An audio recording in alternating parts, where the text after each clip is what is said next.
Being a parent to a toddler is so interesting because when he's not here, I miss him.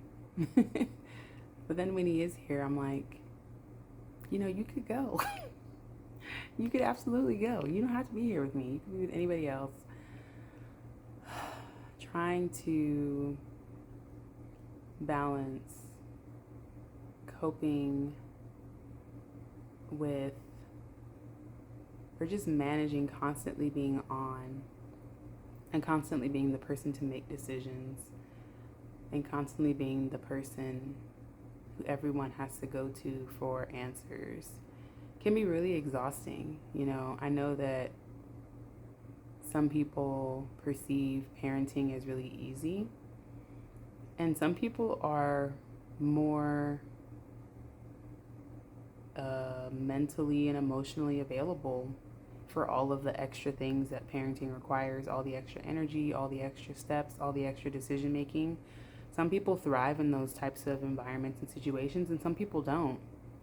And I think we have to acknowledge that just like people can learn the same subject or the same content differently, it's the same for every aspect of your life is going to be interpreted differently by another person.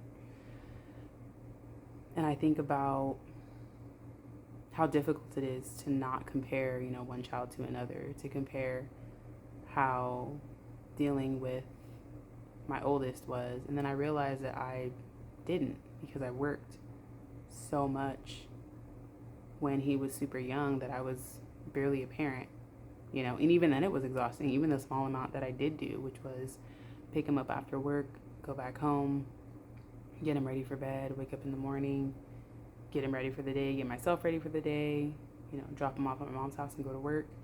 All of that was really tiring as well, but just trying to allow yourself to be human while you're also trying not to harm another little human is a lot.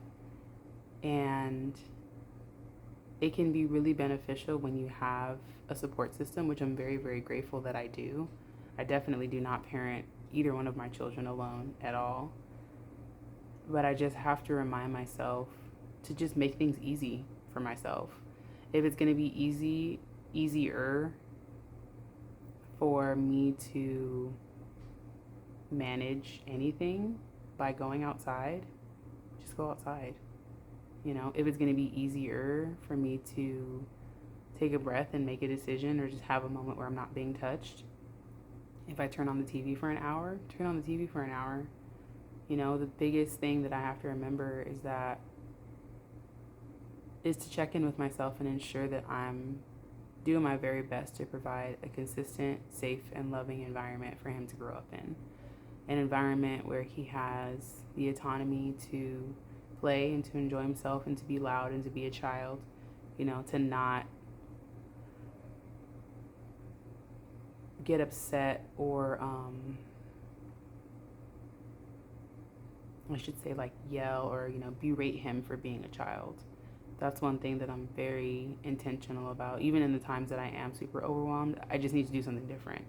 If I'm feeling super overwhelmed because he's being really loud because he's playing, or being super touchy because he's sleepy, then I need to do something different, because those are the things that I can control. I can't control the fact that he's sleepy. I can't control the fact that he wants to play, but I can do something differently to make sure that I'm not making sacrifices, but instead I'm making compromises. Because even in my relationships with my children, I still have to make compromises, but I still have to remember that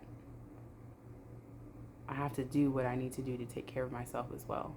It's a lot. It's a lot of little things that you have to process just as a human, period. And then you add on, being a parent, and then you add on being a partner, and then you add on, being an employee or, whatever your job is, and you add on being a daughter or a son, and you add on being, a friend and all those other things. And relationships just require a lot of you. So just make sure that you are taking some intentional pauses to figure out what you need to soothe yourself and to tend to yourself, and to not get so wrapped up in everybody else, even your children, to not get so wrapped up in everybody else that you completely forget to pause and take inventory of what you need for yourself.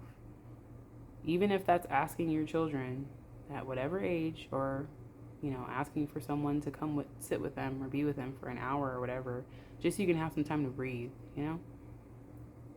Because silence is where you can actually think, but you also have to do that consistently enough to utilize the silence. Because when you first start sitting in silence, it's still super loud. All you can do is think about your responsibilities. But once that practice becomes more intentional, then it actually becomes silence, where you can actively sit with yourself and acknowledge and check in, you know what I mean? But those first dozen times, it's just like TV static, where you want so badly for it to be silent, but it's not. It's just a bunch of little